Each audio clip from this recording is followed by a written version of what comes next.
Hello, and welcome back to Brewhammer 40K, the internet's home for custom Warhammer detachments, characters, and units. Today we're going over a fan submission. This is an Ultramarines custom character, Mikael Fabian. Mikael Fabian is meant to be a close-range duelist character, and let's see how well he sells that. But before we get into it, just remember, if you want to submit your own custom characters, or units, or detachments, don't be afraid to leave them in the comments below or shoot me an email, as listed in the description. Or if you have a unit that you would like to see created rules for, feel free to leave that there too. Anyway, let's get into Mikael Fabian. First off, we're going to remind people how we do things around here. We rate things on the 3 F's. How fun it is, how fair it is, and how flavorful it is. So let's get into Mikael Fabian. Let's look at the stats here first. He's got a movement of 6 inches, a toughness of 6, 2 up save, 4 up invuln, 6 wounds, 6 up leadership, and 1 OC. This is almost 1-for-1 the same stat line as Marnius Calgar in his Terminator armor, but we'll get to that later. We'll look at his weapons, and he's no slouch here. A combi grav gun for ranged. Look at all those keywords, eh? Anti-infantry 4-up, anti-monster 4-up, and devastating wounds. For the uninitiated, that means that if he rolls a 4-up against a monster or infantry, it automatically devastating wounds, doing the damage directly. Range of 24 inches, only 1 attack, saving it here. A 3-up ballistic skill, 5 strength, 3 AP, and 3 damage. That could be basically 3 mortal wounds against a monster half the time. Then we've got our melee weapons, Bane of Xenos, anti-monster 4-up, and devastating wounds. So the same combo as we see on the ranged weapons. It's got a range of melee, obviously, 8 attacks, 2-up weapon skill, 6 strength, 2 AP, 2 damage. So, as well as having the same mortal wound combo that his gun has, this is still no slouch when cutting into infantry either. With 8 attacks at strength 6, 2 damage apiece, you could really mulch some Marines with this. But his abilities are where he gets broken. First off, the most broken ability on this datasheet. This unit adds 1d6 to all charge rolls. Not roll and then drop the lowest. It's 3 dice on your charge. This is broken for so many reasons, and we'll get into it later when we compare it to similar abilities, but this is the best version of a charge bonus in the game, hands down. And it's not even his only ability. He then, of course, gets a free Epic Challenge strat once per battle, which isn't too broken. It's an okay strat if you want to pick a character. And the kicker here, whenever he kills a model with a monster or character keyword, he gains 1 command point. Reminder of all of this that already does mortal wounds to monsters very easily. And again, a free epic challenge, he's generating command points almost every turn that he's in combat. So, obviously very powerful there as well. And that's not even the end of his abilities. He has Unrivaled Hatred. Each time this model makes a melee attack, reroll hit rolls of 1, reroll wound rolls of 1, this model ignores modifiers to hit. This is going to be extraordinarily relevant, and we're going to talk about this here. So, my thoughts on the character. We'll start with the positives. He sells the flavor very well. If he is meant to be an upfront duelist, that once per game epic challenge is amazing to help with that flavor building. He also generates command points when he takes down a big target, and that is very, very flavorful. He's helpful on almost all units it can lead. I didn't touch on it, but he can lead all of these and Blade Guard veterans. They just got cut off, and he makes a lot of sense on basically all of these, which I think is a great bonus. I notice sometimes a character can lead stuff just for gameplay reasons, and it doesn't make a lot of sense, but all of this makes sense to me in my head. And he's helpful on almost all units he can lead. The only one I might think you might not want to attach him to is a Terminator squad, but that's just because you'd more so want to attach him to an Assault Terminator squad with their enhanced melee. or the Intercessor Squad versus the Assault Intercessor Squad. You're probably not going to ever want him to attach to an Intercessor Squad, but he's going to be helpful on basically everything else. And he's not restricted to one detachment. There are some units in this game where they're only good if you play them in the right detachment. Other than that, they're totally worthless. Although this kind of leads into our first negative, which is that he is very, very powerful. He has abilities that are never before seen at this caliber, especially that extra d6 on the charge roll. And I'm also worried about future proofing. So we're still, at time of recording, in the reveals phase for 11th edition, but with the way they've shown charge rolls work, 3d6, and then you get to declare after. Could you declare further than 12-inch charge, which would be crazy? And they've revealed that cover is going to be -1 to hit. So him ignoring all modifiers to hit roll also affects that.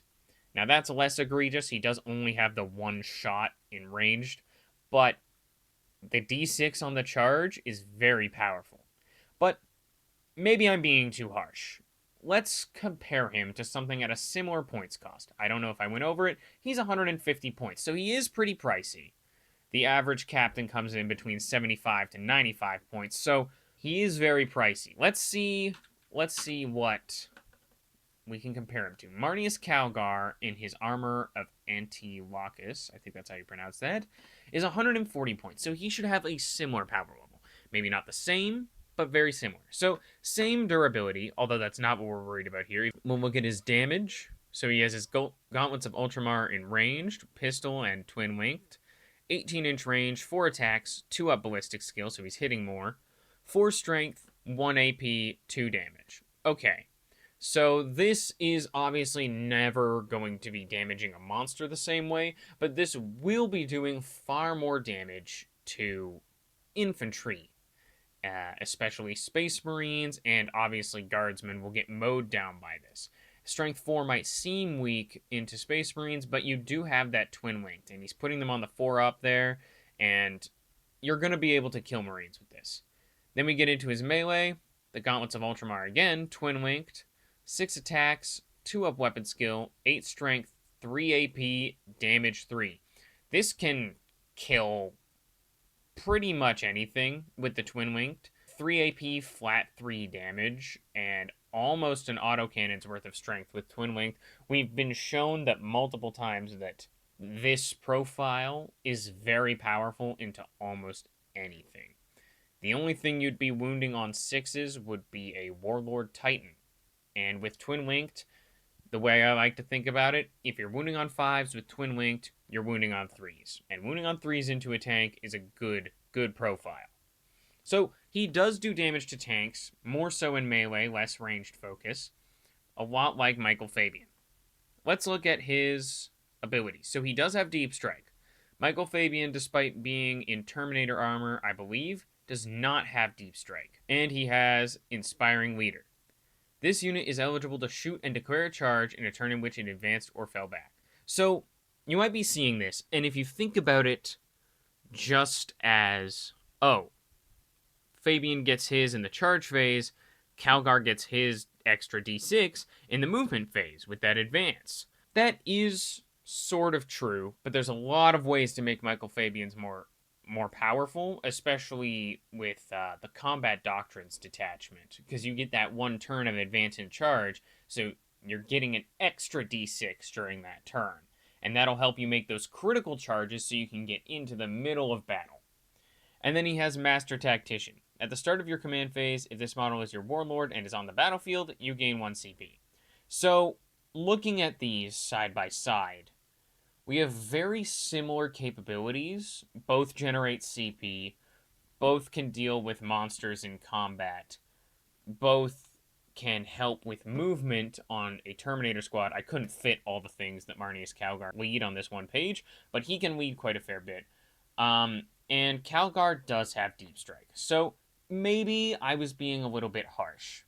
But again, with 11th edition coming up, that extra d6 on the charge could mean a whole lot more than an extra advance or fallback move. I still do think that Mikael Fabian outranks Calgar in terms of combat prowess, especially into monsters where he is getting mortal after mortal after mortal with that anti-infantry dev wound or anti-monster dev wound combo. It's simply ridiculous. But let's compare him to something similar, and this datasheet doesn't technically exist anymore, but he is a legacy, and I thought it was a fair comparison. So we'll go to Kaldor Drago. If you remember, this is a Grey Knight's character, beloved by all, frequently armless, as his model had a very heavy arm that would fall off, and he provided some very powerful abilities. So I think Kaldor Drago might be more the way to go. If you remember, Mikael Fabian's sword is called the Bane of Xenos. So why don't we go somewhat more like Kaldor Drago and give him anti-Xenos as opposed to anti-monster? But we'll get to that in a minute. So he has 5-inch movement, so less. Toughness 5, less. Same save, 1 more wound. 6 up leadership, 1 OC. So slightly less durable, but the 1 more wound can make a difference. And it's kind of neither here nor there. They're leading stuff anyway. Range damage, he has Scourging, Anti-Demon 2 up, Ignores Cover, and Psychic.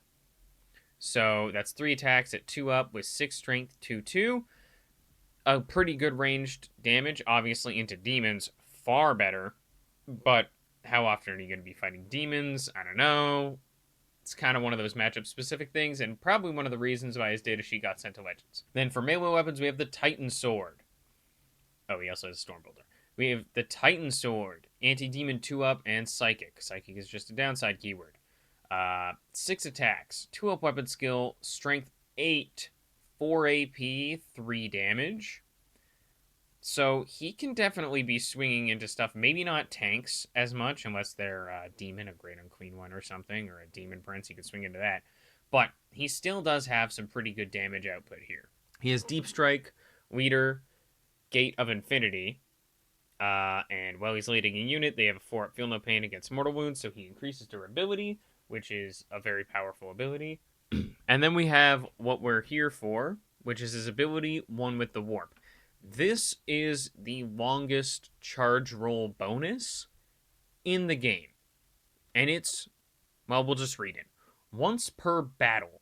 So this is already super restricted. When this model's unit declares a charge in the same turn it was set up on the battlefield using the Deep Strike or Teleport Assault ability, add 3 to the charge roll. So not only is it restricted to once per battle, but it is also restricted to when he is deep striking in or using his teleport assault, which if you don't know, you basically, it's uppy downy. You pick him up, you put it back down. And this was one of the best charge roll bonus abilities in the entire game. So if we compare that to Mikael Fabian, you can obviously see how his is a far sight more powerful. Now, Mikael Fabian does have the bonus. He does not have deep strike, so you're not going to be increasing the range of a deep strike charge, which could be a big concern. But I'm going to get into my final thoughts here about Mikael Fabian. Mikael Fabian is a very cool concept character. I think he does too much. If you want him to be a duelist, I say keep to purges to gain exactly as it is. I don't think you need Unrivaled Hatred. It just seems like icing on top that you don't need. He's already got the stats to make up for this. And Overwhelming Force can be once per game.